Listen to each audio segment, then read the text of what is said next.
Welcome to Counterpoint, where we've made it our mission to share conversations that are honest, unscripted, and grounded in real experience. We bring people with different perspectives to the same place for open debate and conversation. I'm your host, Ryan Price, and on today's episode, we have single moms, single dads. Now, let's get into this episode of Counterpoint. Single fathers are respected more in society than single mothers. We'll start by bringing up everyone that agrees now.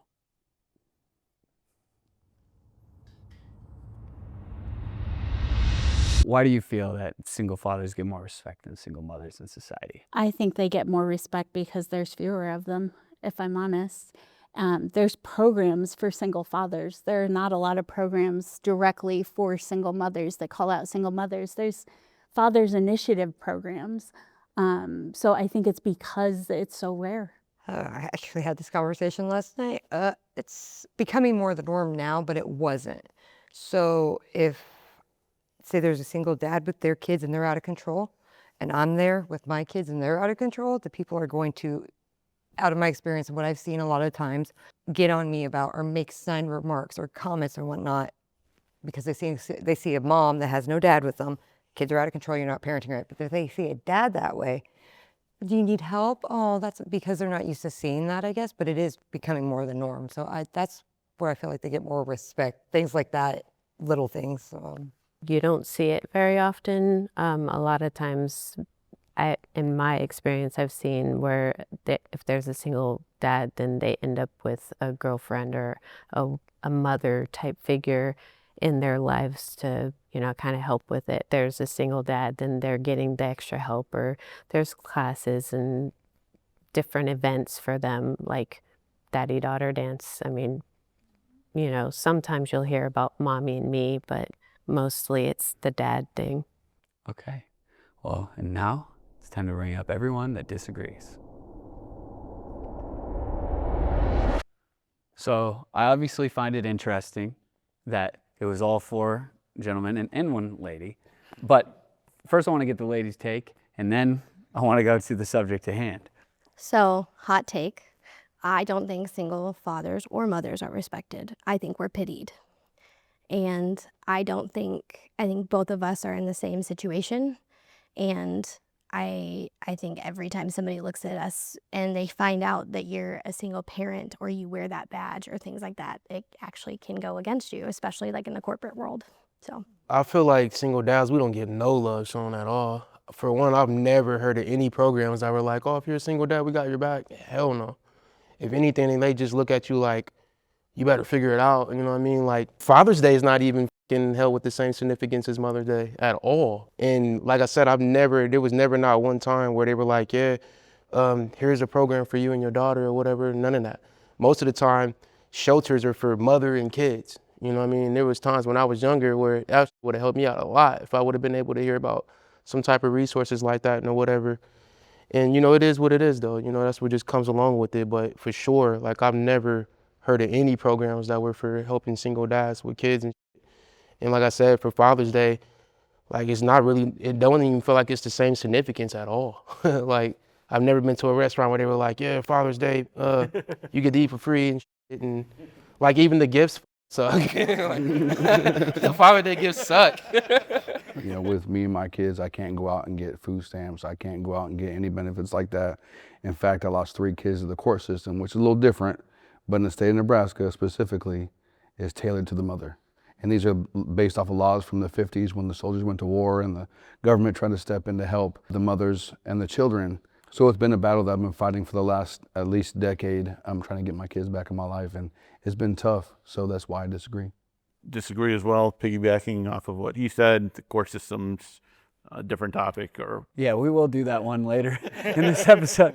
are horrible for men. I've been trying to get my daughter for a while, and it's nearly, you got to pay a lawyer, God knows how much. The same thing, Father's Day, nobody really says much about it. Like you go out to a restaurant, not even the waitress or anybody says Happy Father's Day. I think in general in society, guys are thought of as like the breadwinner. So when there is a split, I think that they're like, the guy, you're just supposed to handle it. Like you're supposed to do that. And if you have a single mom, like I have 3 kids, but I think if you have a single mom raising 3 kids, everyone's like, empowering her, because they're like, wow, how do you do that by yourself? How do you do that by yourself? And as a dad, I think they're like, you should just do it.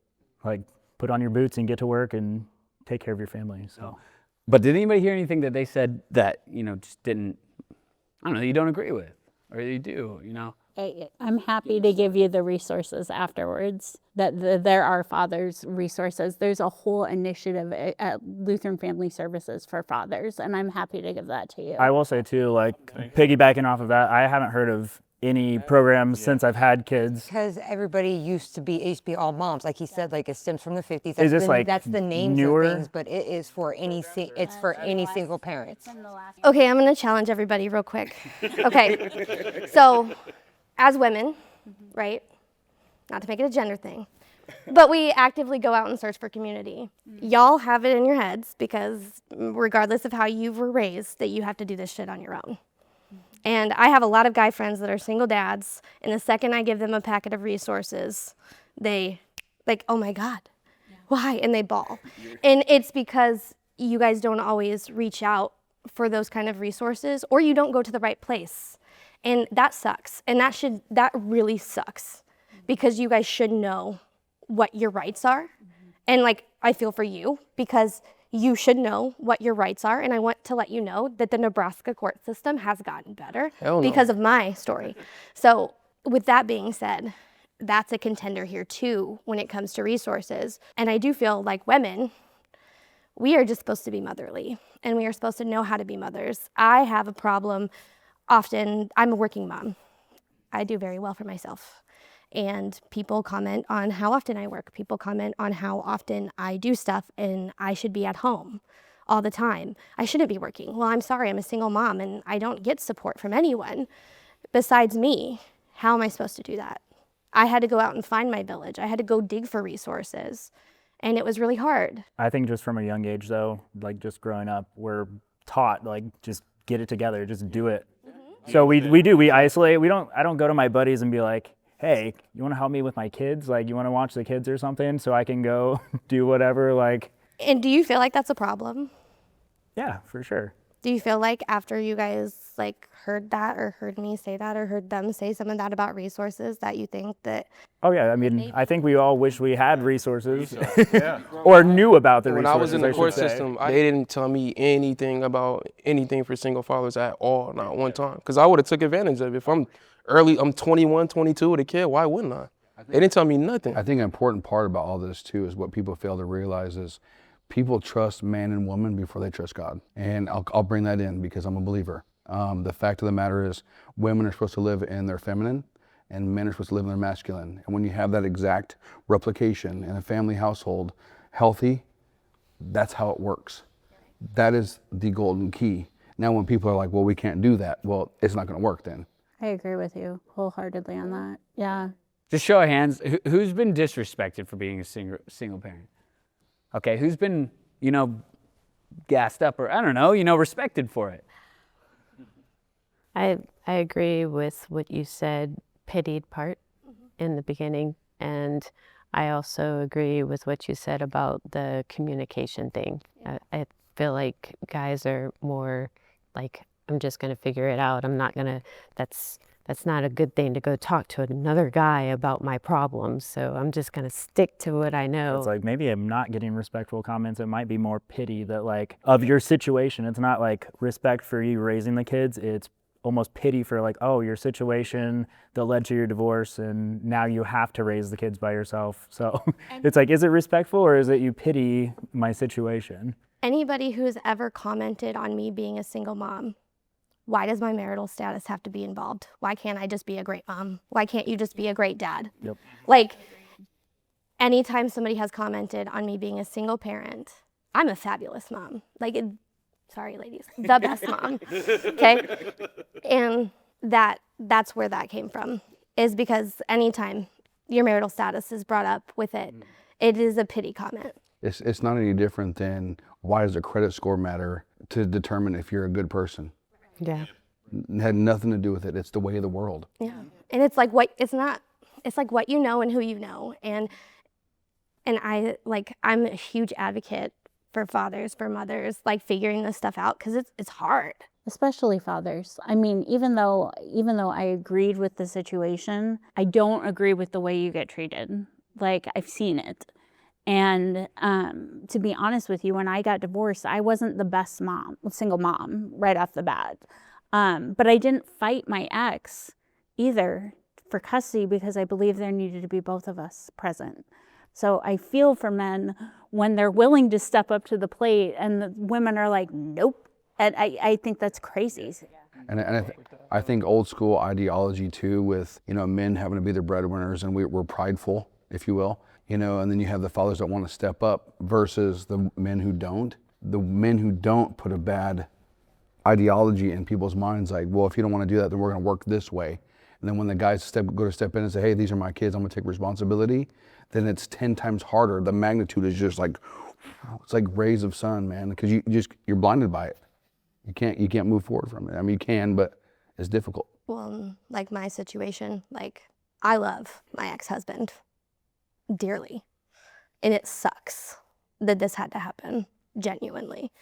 And for our situation, it's convoluted, and I will always protect him, you know. But there are situations and stuff where like things had to happen, right? And I think sometimes people only get like one side of the story and they just like don't look at everything. In our situation, there was a huge custody battle. And it wasn't because we both wanted that. We did not want that. I knew we didn't want it, but it had to happen because of mental health stuff. And long story short, you know, lots of money later, we are here and neither of us are really happy about the situation, but the court got involved and it had to happen. And it sucks. It really sucks. You know, even just sitting here, I was just thinking about, okay, people, let's say this is a relationship and then this is the court system. Literally, that's all we have. Okay, but really there's a space between my hands. Why can't there be something developed? Does anybody know anything that's been developed to make a middle ground or a third party before you have to go to court and spend thousands of dollars? Like, let's talk about that. You know what I'm saying? Completely different. Well, they have counseling and they have like a split of a home, right? There's always like a progression, and they have counseling, they have mental health therapists, they have all sorts of advocacy centers for stuff in between. But the problem is when you have two people who can't see and get on the same page and see eye to eye and start throwing money at things, that's when bad stuff happens. Or that's a good point. yeah, or not their money, or whoever is talking in their ear. You know, it takes a village, right? Like everybody has their village. Sometimes villages have pitchforks and sometimes they have pie. It just depends upon which one, right? Want to be a part of a Counterpoint episode? If you like conversing about topics that matter to you, hit the casting link in our bio. Don't wait, spots fill fast. The child support system is fair. We'll start by bringing up everyone that agrees now.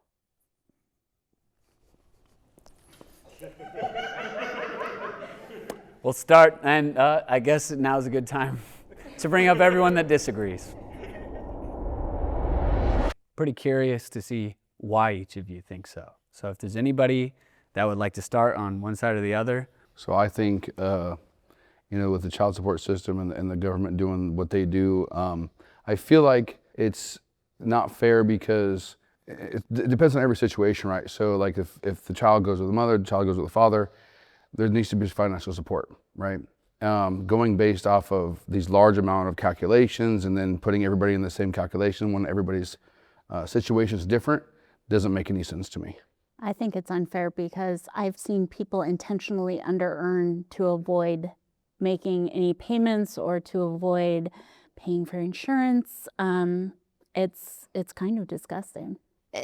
And in some states, I think like if you were making a certain amount, they still force that amount, even if you and obviously there are jobs and things like that there are situations that happen where you get fired and stuff, but to kind of prevent that, I have a personal belief about this, like those are your children and you should want to do anything that they need, right? So if your child needs something, I think you should do whatever you can to support it. And I wish both sides would always just see it that way, because I think with the child support system, the way it is and how it is now, the only person or people in most cases that get hurt in that situation is a kid. I feel like we, you know, as a person that receives child support, I mean, the amount that you spend on your kids is way, way more than that. there's people who are wanting to do well for their kids, but then they end up getting taken by somebody that's on the female side, or vice versa, or you have men that don't want to take care of their kids, and then it's making it bad for the ones that do, you know. So it's not one side or the other that is the worst. It's both. I think the financial or the child support system's messed up. My situation's obviously, everybody's situation's different. Mine's, well, I think probably way different than a lot of yours here with my older kids, not my youngest. My older kids got taken, fought for them. I had to pay child support, which my kids, I will pay child support for my kids. Absolutely, I will. There's a difference between what they need and want, I think, and what, you know what I mean, their needs, their necessities, whatnot. I'm not going to pay for whoever had them to live a luxury lifestyle with my kids in rags, it looks like. But the court system made me pay child support. When they took my rights away to those children, I got put in jail for non-payment of child support. You're not letting me see my kids. They're not my kids anymore. Why would I pay child support? And I sat in jail for a month before they finally realized I'm going to stand on it. I'm not. If you let me see my kids, they're my kids. I will pay the support. So that's where I think our government and whatnot, they let us down in the child support system. I feel like with child support, like everybody stated, every situation is different. But I feel like they need to do a better job with having like a third party or something oversee each situation and make sure that it's suitable and it's current with whatever the situation is. Because sometimes they can have a rate set at something that might be where that person was making that at that time, but it might be different, or it might be less, where a person, you know, is making more income and they need to adjust the rates to that's suitable, you know, for the, you know, the child or whatever like that.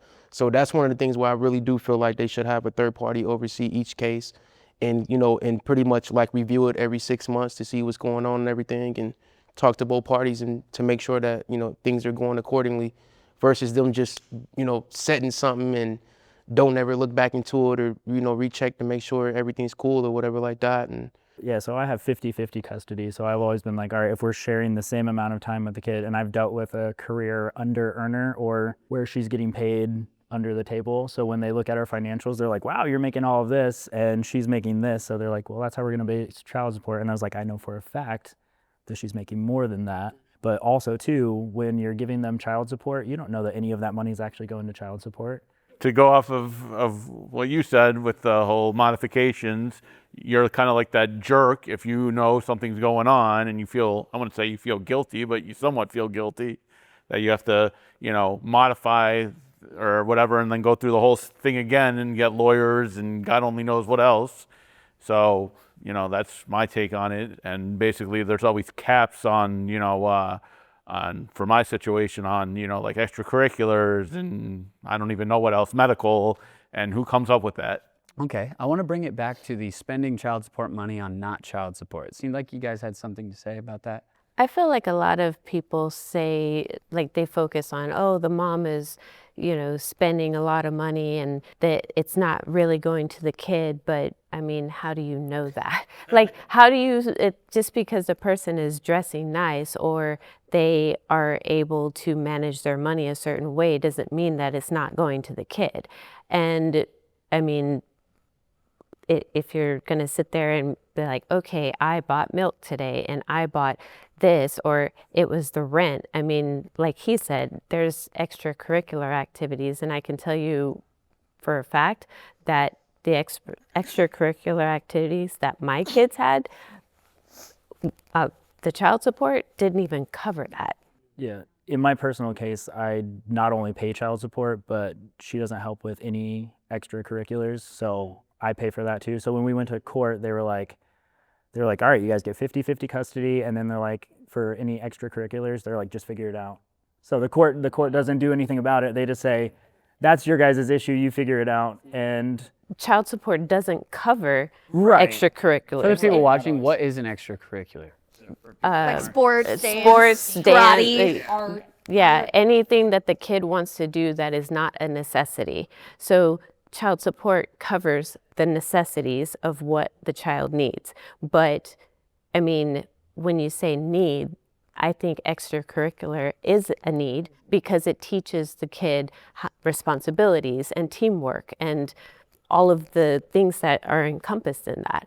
But if, you know, you're looking at, oh, well, okay, I'm just going to pay for the rent or the, you know, the food and clothing, stuff like that. Well, the extracurricular is outside of that, and it's so expensive. Yeah. In my case, though, I was like, I'll kind of bite the bullet on that one, because I was like, I'm not going to say, no, you can't dance because mom doesn't want to help out. I'm like, I'm going to pay for it. I'm going to figure out a way to do it. Yeah. In my case, when I wanted to put the kids in, well, that if you want to do that, you pay for it.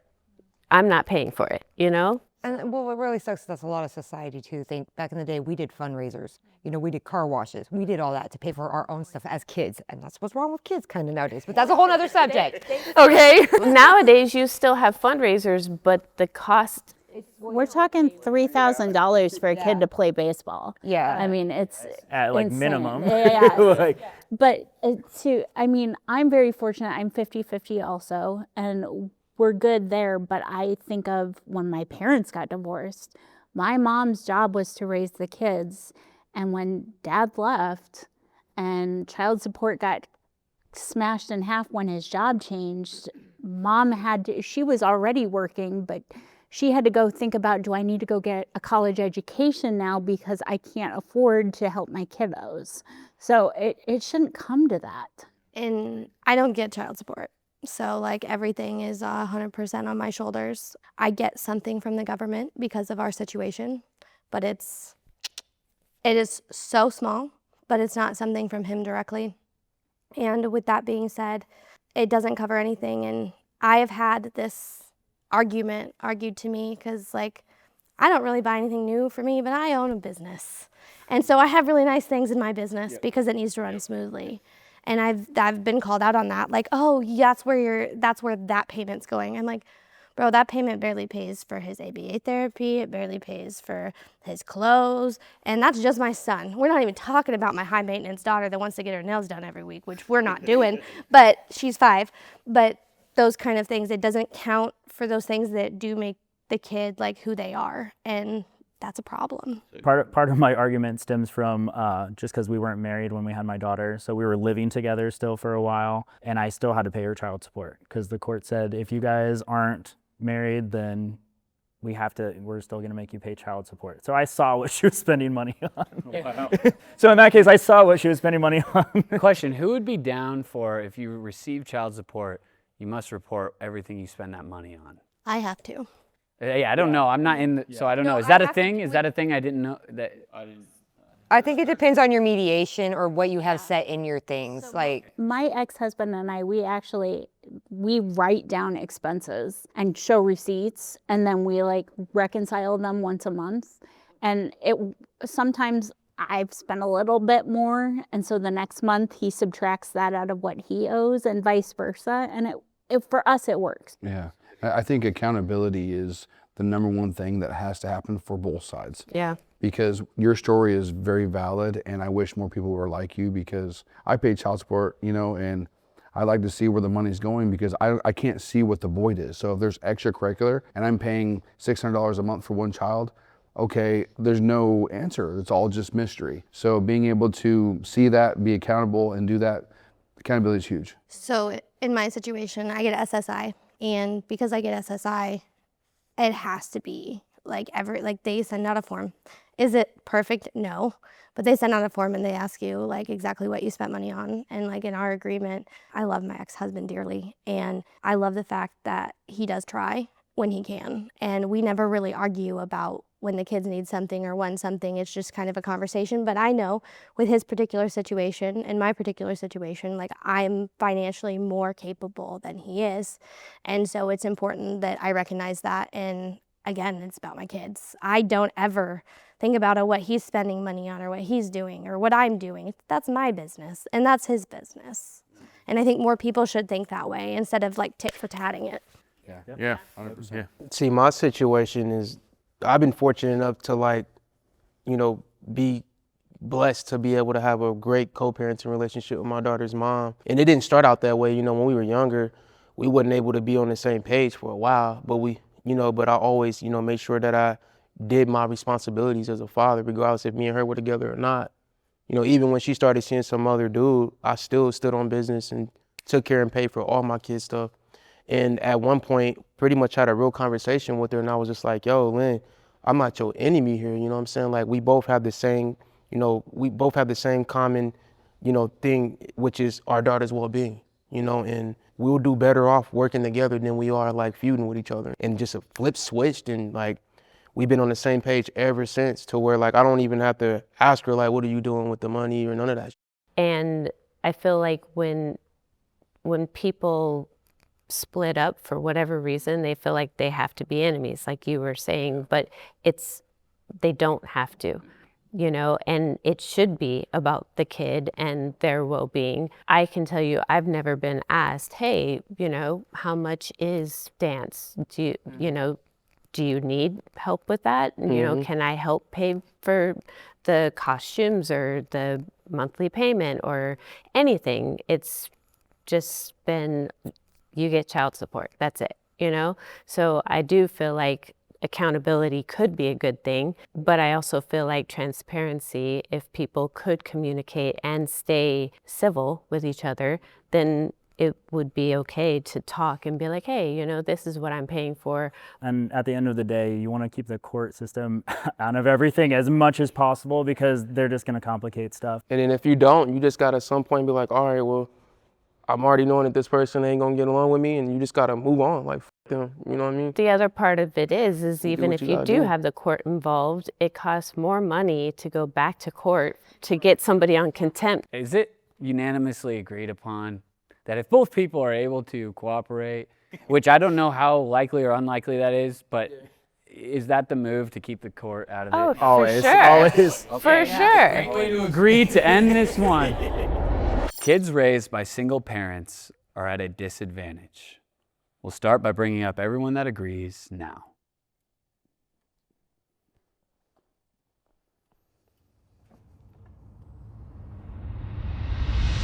Going off his point earlier, I think when you have a household that has the masculine energy and the feminine energy, when you have that together, the whole household is more cohesive. And I think when you split that, it's hard for a dad to make up for the feminine energy, and I think it's hard for the women to make up for the masculine energy. So I absolutely think it's a disadvantage. Now, we're all going at this as single parents, so once you find someone that brings that energy back, yeah, the household, I think it picks up and the kids are better off. But while you're single and doing that, absolutely a disadvantage. I think it's also a disadvantage. Obviously, the kids didn't ask for the situation they're in. And I know from being in the situation myself as a child and also being the parent, the single parent, I personally didn't like having two separate households, not seeing my biological mom for most of my life. And then at the same time, I dislike that my girls have to go back and forth, you know, like when summer break happens and everybody is like, oh yeah, what are you going to do this summer? It's like, oh, I have to leave, you know, like they didn't get that free time with their friends or their activities or whatever. They had to leave. They couldn't have a summer job or make that extra money. There's just other aspects of it that I feel are a disadvantage. I originally wanted to say no, they're not a disadvantage, but there are some. I originally wanted to say no too, but there are some. And I mean, even for me, coming from a divorced household in a small town, it was stigmatized. Like, we were looked upon as the kids that had no dad, and it sucked. And so I don't think it's as prevalent now, but it's still there. You know, my kids definitely recognize when, oh yeah, their mom and dad, and they bring that up all the time. And it's like, yeah, sorry. I also feel like kids that are in single parent households have to deal with adult situations sooner. Because oftentimes parents are unable to realize that, oh, that's an adult conversation. You should not bring your child into that conversation. So then they're kind of brought in the middle of it. And I grew up in a household where my parents have been together for like 65 years. Okay. And so this was all new to me. And everybody that I talked to about living like that, they're like, that was the one thing that was most annoying, was my parents would involve me in that situation. And I've thought about that like every day of my life. Like, we have to make sure that this does not happen. We have to make sure that adult issues stay adult issues and kid issues stay kid issues. And when the time is right to explain things, if they're asking questions, it is at an age appropriate level. Because I know that Rosie and Rory are going to have to deal with those big issues. And I feel like that's a disadvantage. That's just pretty much based upon you as a parent, period, regardless if you together with the other person or not. If you're going to allow your kid to be in adult, conversations and stuff like that. For me, it's important to have both parents in the household because for myself, if I would have had my father around growing up, me and my brother, we wouldn't have started gangbanging or any of that. Because my dad would have been like, hey, you need to be a leader, stop being a follower, do your own thing. And on top of like, I can't teach my daughter how to be a woman. Like there's just certain things I can't, or even have those type of conversations with her about it. But, on the other hand, I can teach her how a man's supposed to treat her, and that goes a long way too, because what she accepts and doesn't accept is going to be based upon what she saw her dad and how I interacted with her mom. And regardless of how much her mom pissed me off or would say shit to get under my skin, I never allowed her to see me overreact or ever threaten her mom or ever put my hands on her, ever.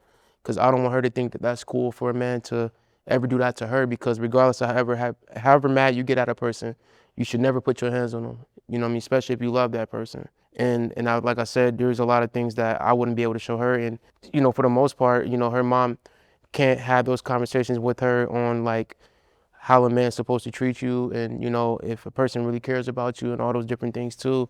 So it's definitely very, very important to have both parents in the household. And I think everybody in here realizes that. Sitting here listening to everybody, it just kind of fuels the fire for me with this. The concept of having the masculine and feminine energy and each person living in that, right? That is so crucial. It's been proven time and time again for decades, if not for centuries. And that is the tool, that is the way, right? And we see a lot of diversion with that. This comes back into the spirit. What we see is just the flesh. And I'm not trying to take it in a religious way. It's definitely a relationship. But when you go and dig deeper in yourself and realize, oh, it's bigger than me, and stop being so selfish, then that's when change happens. I mean, like I said earlier, kids don't ask for the situation to happen. I don't think anybody really into marriage wanting to get a divorce. Yeah. Like, in some cases, it has to happen. Unfortunately, it just is not civil in a lot of cases. Mm-hmm. And you have the kids that are affected by it. Mm-hmm. Everybody is affected by it. The thing I hated was when divorce happened for me, I was looked at like I was the bad guy for, well, why aren't you staying? Can't you make it work? I hate to see a broken home. I hate to be in a broken home. What do you mean? I didn't want this to happen. And, things happen in life, but it's what you do with it and how you show up for the kids. I joke with my kids that my number one job is to make sure they don't have to spend $millions of dollars in therapy when they're an adult. Because the same wasn't reciprocated. I mean, my parents they have been divorced for over 30 years and they can't sit in the same room. Wow. So that was an example to me that if I ever got divorced, I'm not going to be this way, because 30 years later, I still get tense when they're both in the same room. Well, in my case, I felt like I was different when it came to being the divorcing wife. I wanted to try to make sure everything was as 50-50 as possible. The lawyer was like, wait, are you sure you want to give that much time? Are you sure you want to? I'm like, yes, he's just as much as I am. I wanted him to be present and have all of the things, but it was taken advantage of, should I say. It's not that I agree or disagree with anything honestly said, so it makes it hard for me to be on one side or the other. I have experienced, like my parents, like I went through the divorce thing. I was in the system as a kid. My rights were given up as a kid for $1,000 in a condemned house. My grandparents finally got me out of the system. They were amazing. They were like the 50th housewife, husband. My grandma died unexpectedly at 13. My grandpa did raise his kids, but he was working on the road constantly. He supported them. He was only home here and there. He got stuck with me. I got stuck with him. They were together and happy and in love though. But so I've seen all situations. So that's why I haven't said anything. So when she died unexpectedly, we just looked at each other after the funeral and stuff. And he's like, well, kid. And I'm like, yeah, I'm a 13-year-old girl. I haven't, even though I have 10 brothers, they're from other places. It's just my grandpa and I. And it's like, when I need a tampon, okay? He literally thought it was firecrackers that I needed because they called them firecrackers. Okay. That's what it was like. But it was amazing. He unexpectedly passed away too. So a lot of it I was on my own, like on the other foot. Like I grew up very different. On the weekends, I would go where I was supposed to go with one of my other parents because they never took that choice away from me. If I wanted to be in my parents' life or they wanted to be in my life, but they had me dealing drugs. I didn't touch drugs till I was 21, but they had me dealing them. They had me in that lifestyle. I go back to my grandparents, my grandpa. I was a straight A student. I had a scholarship in basketball. I graduated early. I didn't lose my virginity until I was 18 when I thought I was going to marry this man. I mean, things like that. So I've seen it all. So that's kind of why I just, Okay, well, I appreciate you saying that. yeah, just to let it off. I mean, I was listening to everybody, and I agree with pretty much everybody. It's good to have co-parenting and be on the same page, and it's made me think it's ironic, and most of my friends think this that are, divorced, that it's ironic if you're not spending, a lavish wedding. It costs basically nothing to get married, but God knows how much money to get divorced. The court system is biased against fathers. We'll start by bringing up everyone that agrees now.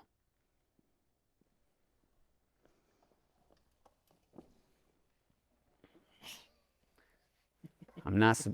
Okay. Oh. Okay. Obviously, every case is different, but in my scenario, I got divorced in New York, and in New York laws, if the mother doesn't want joint custody, the father's out of luck. So basically, I had to fight to even get, some sort of visitation, some sort of, anything. And basically, my daughter, or most people's, kids will graduate college at 22. But the law is 21 in New York to pay child support. My exact lawyer's words were, if my ex-wife wasn't such a I would agree to 22. But the law is the law. For an example, early on, like my daughter's mom was able to get a protection order that was based on like meritless actions. Like there was no evidence of me doing any of the shit she was talking about. And they just gave it to her. And when I was like, well, I'm gonna get a protection order then, and they didn't give me none of my stuff or whatever at all. And I was just like, okay. And I just thought that was just kind of tasteless to be able to just get something that had no evidence behind it. Because anybody can just come up with anything and say whatever. Based off my situation, there was a scenario where I had to chose to put a protection order in. It got denied, but I did it for the right reason. It wasn't to be hateful or spiteful. It was because there was, psychological abuse going on. It didn't always have to be physical. And with that being said, when I was trying to get it approved, the judge denied it, and the very next day, my ex was able to go in and get it approved right away. I was like, man, what the heck's going on? Because I'm like, I'm getting damaged too. And I realized that there has to be a victim and a villain. And I'm not sure how this correlates. There's gonna be a lot of opinions about it, but I was trying to play me. I wasn't trying to play a victim or a villain. I was trying to say, hey, I'm getting stuff happen to me, like help protect me. And I couldn't get that protection. Yeah, so in my situation, we had our falling out. My girlfriend at the time moved out, and she was doing her drinking thing and going out all the time. And I had my daughter for like 4 months straight, full custody. She didn't ask to see her at all. She was just out doing her own thing. Well, I received a thing in the mail one day that she filed for full custody. So we go to court, and I'm like, I've had her for 4 months straight, and the judge, we had all this evidence and stuff. He literally opened up the folder that my lawyer handed him, shut it, set it down, and goes, 50-50 custody, and you guys figure like the extracurriculars out. He goes, here's child support, 50-50 custody. It was like, done. Didn't even look. And I think Nebraska has notoriously been known as like a mother first state, but. Okay, and I'm curious to hear why you guys think it's biased against fathers. Kind of on the fence with it. I do agree from talking to many friends of mine that are men that have dealt with it, that they've gone through many situations where they feel that it's for the woman. My case is different, however, as I was speaking earlier offline, that I moved here from another state, and bringing my decree from another state to Nebraska, I would not say that Nebraska is for women. And just an example, something simple as, living in a different state and having to fly the kids back and forth. I wanted to take it to where instead of us meeting halfway, which would have been Oklahoma City, that we just pay half and half, like half of the flight for the two kids. And the court system did not go for it. They had me paying for both flights for them to see their father. So I've heard many situations where it's normal for one parent to pay half and the other parent pay half. But in my case, I was paying the full flight for two kids there and back 2 to 3 times a year. And, that to me is not fair. I used to work in the child and family services system, and I saw men get completely hosed, completely taken advantage of. Shoot, there's even something on the news recently, entertainment news, in the last week. They canceled The Bachelorette because of a domestic situation involving a child.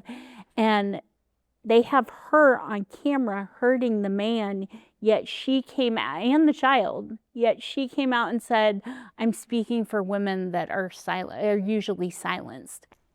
I was offended as a woman. Like, you're not speaking for me. A man isn't always the villain. And the courts, for some reason, make it that way. I think it's a very archaic way that the court works nowadays. They don't really take domestic violence the opposite way as serious, because like I had stuff in my records. I was like, she bit me. I was like, I had scratch marks, claw marks. And they were just like, whatever. Yeah, let's be honest. It's Taylor Frankie Paul. Yeah, right. Yeah, she still. She did hit her. She did hit her daughter in the head with the bar stool, and she also did get 95,000 likes on her last Instagram post yesterday. So. And that's just me stating fact. I'm not saying that in any way. Fact. It's just what happened. So now I think that's a great time to bring up everyone that disagrees. So which of you would like to start? I think it depends upon what judge you get. I have helped women, over 250 women, write protection orders for domestic violence situations and still have serious, adequate reasons as to why their husband should not be anywhere near the children, and they still get 50-50 custody. So my argument is not that it's biased towards men. I think it's biased towards 50-50. I think we're moving to a day and age where they immediately want to do 50-50 and they want to remove the court system from the decisions, and that they're pushing it more towards that direction. So we're seeing more and more custody battles and things like that where it's just 50-50. And I don't know if any of you have ever been in a domestic violence situation before, but when that happens, like, they remove you in most states. It's different state by state, case by case, all of that.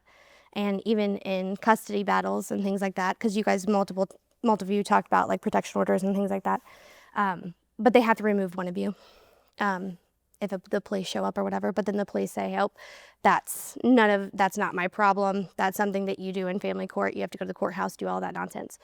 But what I will tell you is that in situations where women really, really needed that, because that person had more money, I firmly believe that if you have the more money, you're gonna win.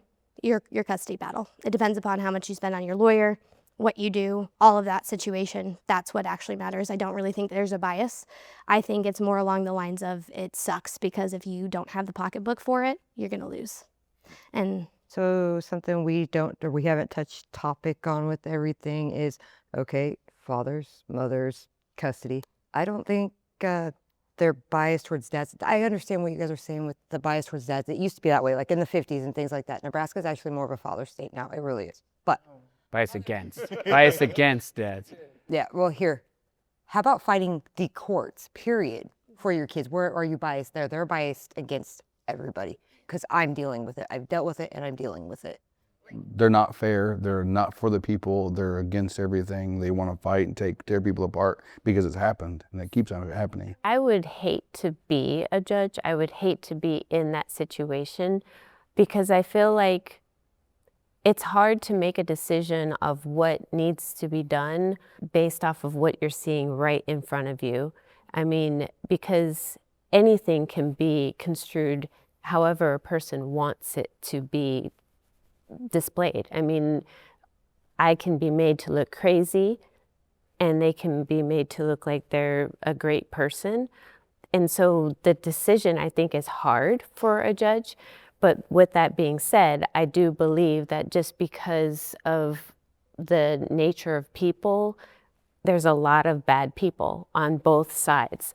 And so with people making bad decisions or, you know, not so great decisions, it makes it hard to, you know, have a one for all for everything. And the other thing that is like so frustrating, and it's so frustrating when you're sitting in the courtroom and you're like watching it, not an attorney or anything like that, I'm just really care about people, is when you have an attorney that might be greener and they have like hardcore evidence of something and the attorney doesn't put it in properly. Or at all. Which this Or happened to me, acknowledge it. by the way. And then you're screwed. Like you have everything that you, like in my situation, I had everything that was in the place that at the time was best for the kids. Do I think what's best for my kids now is different? Absolutely, because time has passed and things have gotten better. But at the time, like things were really bad, right? And because I had a green attorney, basically the way that they admitted some of my evidence, it got just thrown out and they didn't look at it. And so basically that judge didn't get to see that evidence because it wasn't put in properly. And I'm not the only person that this has happened to.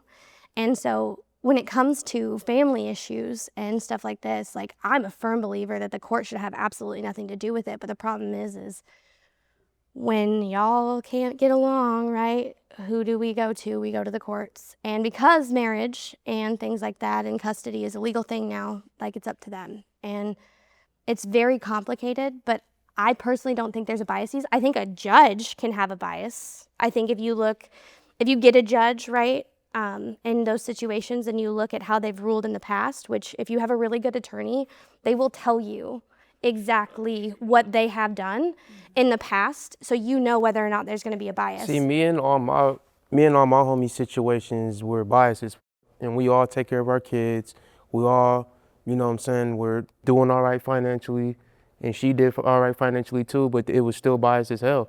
Like, she got to choose when I get to see my kid and everything. They didn't even give me my input on like, hey, what day works for you? No, it was just like whatever she said, like, they gave her the chance to be like, hey, I want him to be able to see his kid this day and that day or whatever like that. They didn't give a fuck about what my agenda was or what I had to do. Did you have an attorney? Oh yeah, I had an attorney. I dropped like 5-10 racks on an attorney. They didn't give a fuck about that. They just cared about what the mom wanted to do. Your attorney, did he push? Yeah, they don't care. Like, it was, all they cared about was they automatically assumed me was the bad guy. Like, everything was my fault because I'm the dad. That's what they assume. Oh, what did he do now? Yeah. You know what I mean? Like, that's what they assume. I just want your opinion. Obviously, every state is different, but in New York, if the mother doesn't want joint custody, the father's out of luck. It don't matter if you're a millionaire or a billionaire. Period. Basically, my lawyer said, be prepared to spend a crap load of money or take it as it is. So, I mean, obviously, you have your opinion. I'm, respectful of that, but I would love to know your opinion on that aspect. Well, and like I only know about Nebraska. We should look but- it up. We should look up the statistical number on like which cases are favored more in the mother and the father for Nebraska. I always thought it was like common knowledge that the women always get the children. Is that not a true thing? Back in the day, because that's old time, that's how it How went. old time? That's old time. That's how I'm not that old, okay? No, I know you're not referencing you. I just mean But just like he was saying, like back in the 50s, like, back then, and I use that example for my grandparents, 50s style housewife, because that's how it went. Mothers are mothers. They're supposed to be the mothers. Men are men. They're supposed to be masculine. That's originally how it all goes. But it should be that today. It is. I'm not saying that. Yeah, I'm just saying that's where everybody's thinking that. I would never say there ain't, because there's men that don't take care of their kids that ain't. Yeah. And I don't hang out with them There type are of dudes. women that don't take care of their kids, though, even if they have their kids. I was also going to say, I know that people talk a lot about domestic violence, which of course is bad, but I feel like there isn't enough emphasis on the mental health part of it. Yes. Because you have a lot of people that are dealing with narcissism or, any other type of mental health or personality disorders. And it's, like I said earlier, it's easy to play a part for a short amount of time in front of a judge. I worked in that system and I saw men not even be given the opportunity, not even be given the chance to get their kid. I mean, I had cases where women were gone and the men were like, I'm here, I want to do this, and they weren't even allowed to. I'm saying they're biased against everybody. One of my like really, really good friends, like very checkered past, so is his baby mama, right? But she ended up in prison. Well, she got out of prison, okay?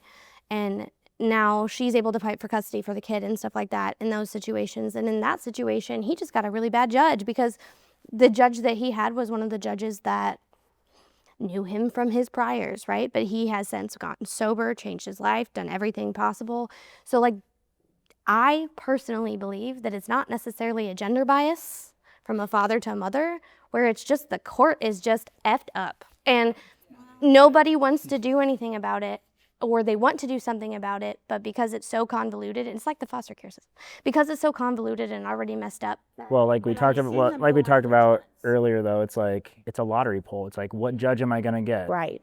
Am I going to get a judge that sides with fathers, or am I going to get a judge that just says 50-50, or you get a weekend and every other Wednesday or something? I genuinely feel that if you can afford like a $800 an hour attorney is killer, like you'll win every time. So it's Well, pay to I play will- for your children? Well, Yes. Yes. I will say from personal experience, like having more money than the mom, they were like, I've had lawyers be like, we can drag this out until she has no more money if you want. I was like, no, I want to move on with my life. I don't want to drag it through the court system, but that is a strategy. I know that they witch hunt men. I've seen it because they even did it to my ex-husband, who has never had a record. He's never had anything. And I remember my son was a toddler and he had a birthmark right near his behind. And they changed his diaper and they were like, is that a bruise? Did daddy spank you? And he was like, yeah, daddy spank. You could barely speak. And CPS got called. I got interviewed. And the first thing I said was, that's a birthmark. And they had to go to his doctor's records. Look, yep, it's a birthmark. They wanted to just throw the book at swatting a kid's behind over a birthmark. But because that was at like daycare? That was at school. That was at school? Mm-hmm. Do you think that, just throwing it out there, do you think, because, teachers are mandatory reporters, right? We all are. Right. Do you think that if you were just a single mom and dad wasn't involved, that they would have come after you? Because I think they would have come after you. I don't think so. I think they would have looked at it as a birthmark because it didn't even look like a bruise. I'm going to be honest with you. I think the reason why it can't necessarily be fixed is because there's so many different situations. Every single situation is different. Obviously, in a perfect world, if you had a couple that is cordial with each other, that everything would be, okay, let's just do it this way, everything is fine. But since you have all of the different things, that some that you can show up and prove, some that you can't, you know, a judge might be not feeling 100% that day, you know, might have their mind some half out the door because of something else that they have going on in their personal life. I mean, there's so many different variables that go into it that, you're right. you know, and then of course you have them trying to make a formula to make it, you know, cover most bases when it doesn't. Sure. I went out on a date, and the girl asked me, in a hypothetical, if we got serious and both of us were drowning, who would you save first? Your kid or her? A date asked me that. It was at a rooftop bar. I put down like $100 bills, and I said, if I could, I would save both of you and sacrifice myself, and walked away. Oh my gosh. You straight dating the devil. Yeah, probably. It was a first date too. Yeah. It was a first date. Yeah, she know. Do you guys feel like, okay, so like as a woman, right? Okay, I'm young. I'm 30. Okay, that is young, no matter what my 5-year-old says. Okay, I am not old. Do you guys feel like you guys get a lot of pressure to not date because you have kids? Or do you feel like you have people in your life that are supportive? Because I feel like in my life, if I would ever tell my parents that I'm dating anybody or trying to do that or on a dating app or any of that kind of stuff, that I would get ostracized. Now, my village of like homies that I have, they'll be like, oh, go, you know, we'll watch your kids, like, go, Maranda, you know, chillax. But do you guys feel you have that pressure? Because I feel like as a woman and then being a single mom, I feel like they want me to be a stay-at-home mom. They also want me to work, and they want me to find a partner, but I can't actually go out and find a partner because I'm taking time away from my children. I feel like I keep it very personal, like any type of connection, until I find a baddie, and then I just let the whole world know. But that's that may not be like the most mature way. Okay, I'm just coming off real things that have happened in my life. So now that I'm older and gonna be 35 in June, like things are way different for me now. So it's not about the clout aspect, it's about my life, and I have to take it more serious. So there's 2 points to that. Yeah, I don't feel any pressure there, but like I had 1 kid last time I was single, and now I have 3. And I'm like, jumping back into the dating world, I'm like, it's different because I have my kids every other week. So I'm like, hey, I'll date you more every other week than I can. We're gonna go on a lot of dates every other week, but on my kid weeks, I was like, I value that time so much that I'm like, I can't give you that much time. And then most of the girls I tend to talk to have kids as well. So I'm like, you down for the Brady Bunch or what? Like, like I was like, that's where I'm at in life. So. And I think like a lot of the pressure, it would be like self-pressure, you know what I mean, in a way, when it comes to that, because it'd be like kind of up to you, like if you feel like you want to get back out there in the dating world, or you might not even have time, you might feel exhausted after working and dealing with kids. You're like, man, I don't even have the mind capacity to even want to get to know somebody right now, or I can't even, like for me, at times it get hard to be kind of consistent, you know what I mean, like, because I'll talk to somebody, but then like just so much going on to where it'd be hard for me to like initiate conversation all the time like I would want to. I feel like you have to have like a set, like kind of sort of be fair to the other person. Like you have to have a set schedule with the other partner, you know what I mean? Because when it keeps changing, that changes your relationship too. Like when you're so used to one thing and then it's another, and then 1 week it's this, and then the next week it's that. That's not fair. Well, and then there's this like societal pressure of like, how long are you gonna talk to this person or date this person when you do start dating before you introduce the kids? And then you have your baby mom like, oh, you're going to introduce the kids to her? I was like, I didn't even say that. I was like, we just started talking like a month ago. Like, I'm not rushing anything. It feels like you are, but that's the thing too. It's like, how long do I wait? Like, I feel like you guys get more stigma about it. I feel you. I do, because I know for me, my mom did not like that I was dating. Whereas other people were okay. And she didn't like I was dating until I found somebody that she liked, and then it was acceptable. But you didn't like them. No, I did. But yes, I know what you mean. But I feel like men, us as women kind of look at them and go, so you have kids? Oh, you have kids. Whereas women, we're kind of expected to have kids. So I feel like you get kind of a check mark against you. I think it's an age thing too. It's like, Yeah. all right, if I'm talking to a 31-year-old, she's like, oh, of course you have kids. If I'm talking to a 25-year-old, she's like, we're I'm not going to be number one. What? She's like, okay, Grandpa. Yeah, you're right. She called me Unc and I had to leave the date. I've had so many people be like, oh, I didn't realize you had kids. Okay, I'm not interested. And I'm like, so you were interested for like the 5 days that we were talking or whatever. And then like, I blatantly have it on my profile. So obviously you can't read, but that's fine. That's a different conversation for a different day. But that's something that like, it's like, okay, all right. So then it's like, all right, I'm done. I'm out. No more. I can do this on my own. It's fine. I got friends, but I didn't know if you guys had like similar pressures, and I didn't want to assume that you guys did or didn't, because I know like I feel that hard, and maybe you guys don't feel that at all, and I'm just crazy, which is You're not crazy. I don't like people, so the whole dating thing to me, like for real, like if I get asked like what, like if him and I are fighting or whatever, you know, because I said 6 years on and off again, whatever, it's like somebody tries to hit on me or something, I'm like, I got baby daddy drama, how about that? You know what I mean? Like, I don't know, like, you know what I mean? Yeah, so. Don't deal with me. Yeah.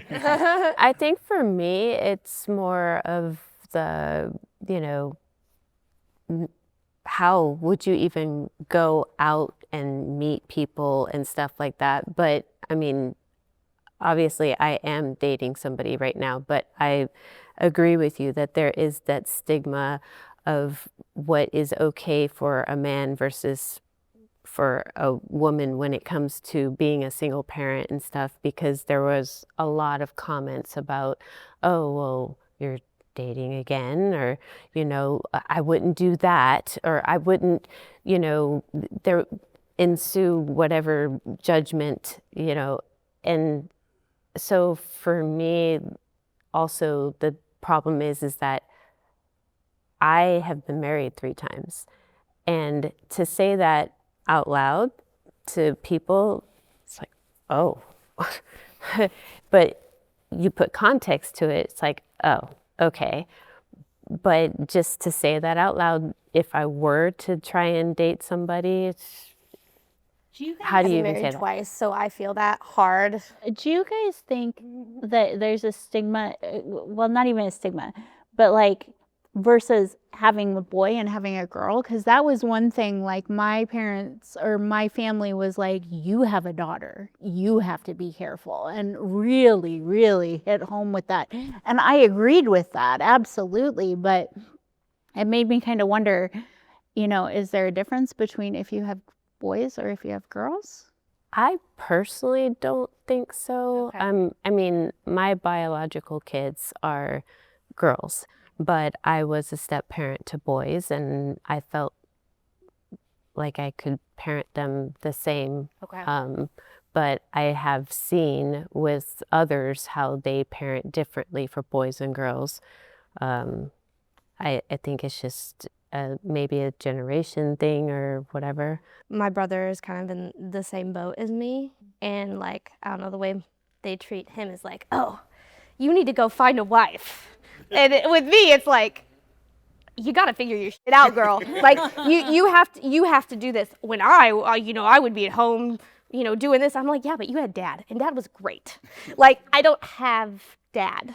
Like, if I could find dad, but not my dad, that would be great. But they don't exist anymore, Mom. Like.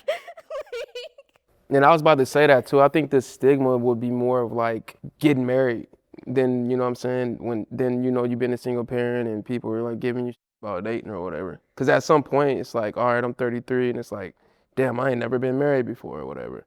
Like, how long do I keep going as a single person in this world? You know what I mean? Or do I ever not get married and just, you know, just be single? Gee, And that's thanks one of for the things putting where you something really on think that. about I'm that. 36 and not married. You know, but I mean, you still kind of feel, but you kind of feel more pressure from that than, you know what Yeah. I'm saying, not dating at all, because it's like, oh, man, like, I ain't never been married before. Are there only you two that haven't been married? Is that right? Yeah, I've never been I married. just want the wedding. I don't want the marriage. I'm going to be honest. Don't get the courts involved. I don't Don't do it. Don't do it. I want to get married. Yeah. I actually do want to get married because I feel like if I get to that point, that's who I want to spend the rest of my life. Well, no, we're saying you can get married, just don't do it through the court. So like I feel that, I see that, and like so get this, try being my age. Like I have seen my grandparents that perfect happy marriage, you know, the love and all that. But then I've also seen it not be that on the other side, you know. But okay, here I am, 36. I've been with the same person 6 years and whatnot, and we have this baby that I do now. I love her more than anything in the world. But I didn't want her. We just found out I have congestive heart failure right after I had her. My heart's only working at 13.9%. Now we fight all the time, okay, like all the time. So it's like, did I waste my one true love? You know what I mean? Like I thought this was my true love. Sometimes when we're fighting and stuff. So like the whole married thing and the kids, and it's like, there's so much going on. So there's a lot of pressure for. It's definitely not for everybody, you know, but me, myself, I just kind of feel like at some point I want to experience that, you know. If I don't want to be another situation where I got a kid with somebody that I'm not married with. Like, that's just me, how I feel. You know? I agree with you, and I think it's unfair for a person to be like, well, you got divorced or you haven't been married and already have a kid, you're good. No, I think that's crap. Mm-hmm. I think we should just stop overlooking it and go, hey, what makes me happy? Mm-hmm. If you want a booty call, go get you a little piece of whatever. Yeah. If you want to settle down and get married, then go ahead and do that. But at the end of the day, we're not promised tomorrow.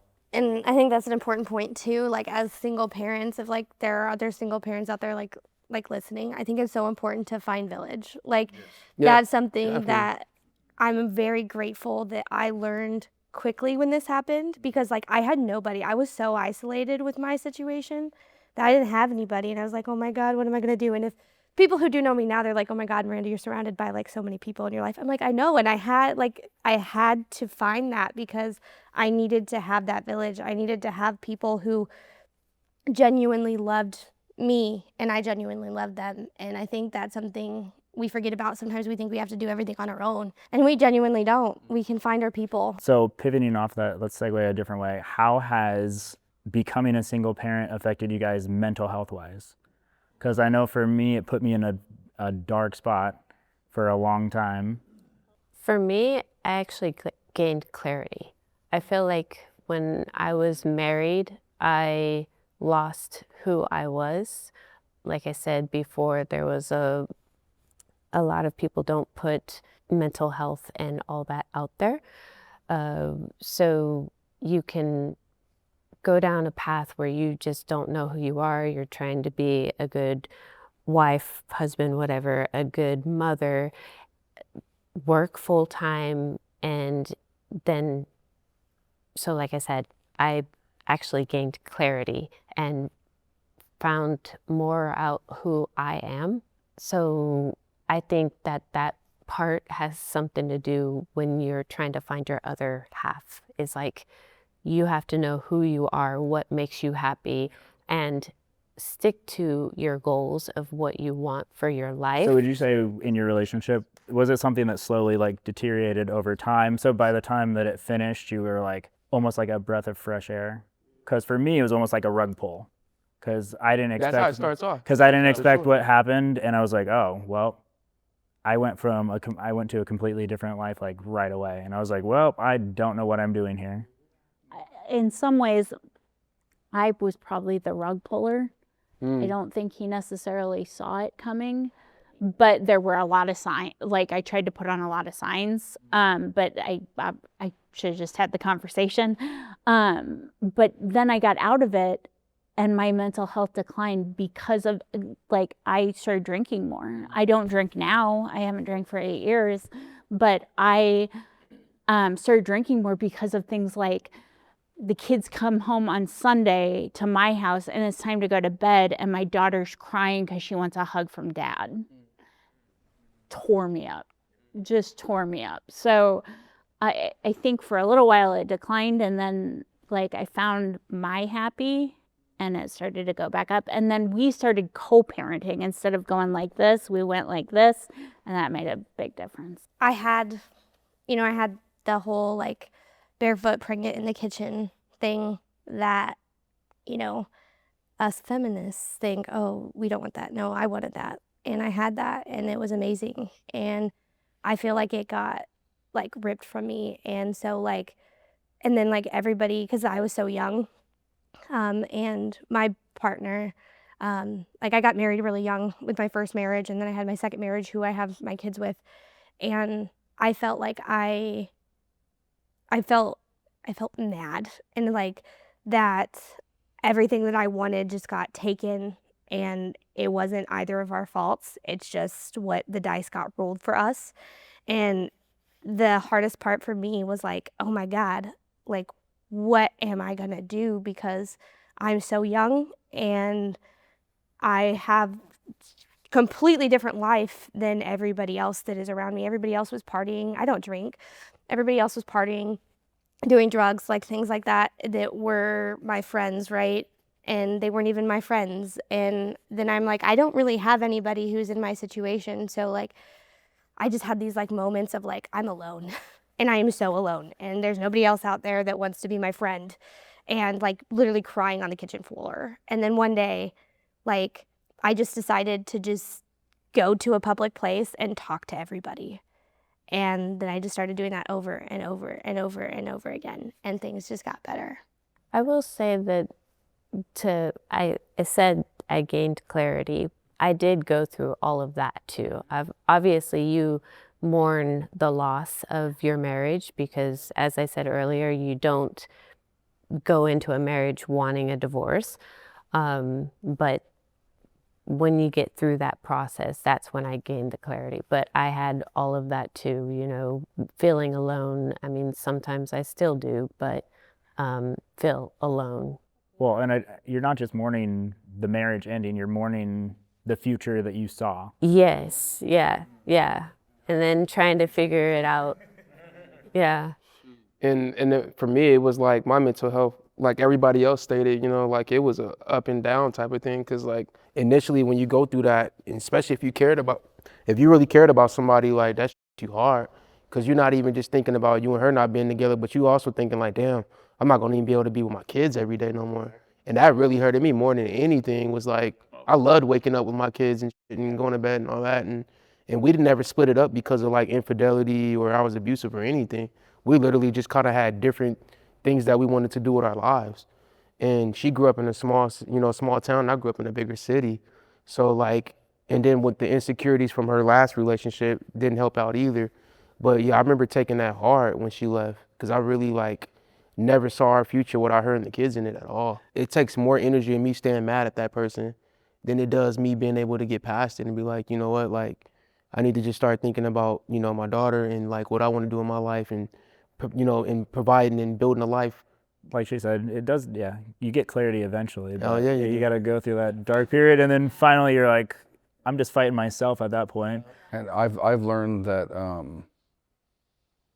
if you feel like you've been broken, whether going in or coming out of a relationship, like you have to put yourself in a position to self-heal and self-care. And then the biggest word is forgiveness. And forgiveness isn't for them, it's for you. For yourself, boy. Because if you just carry around those boulders like all the time and all, like it just isn't worth it. Like whenever I like tell my story to people, like obviously I'm not gonna do it on the YouTube thing and give you all the details, but people are like, what, how do you feel that way? And I'm like, because I'm like, that's the father of my children.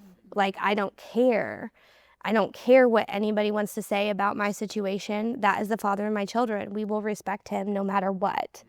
And I don't know if you guys ever felt this way, but like I get like it like gut wrenches me when like people talk negatively about like their baby mamas or their baby daddies, like and like I won't even call him that. Like that's the father of my kids, you know.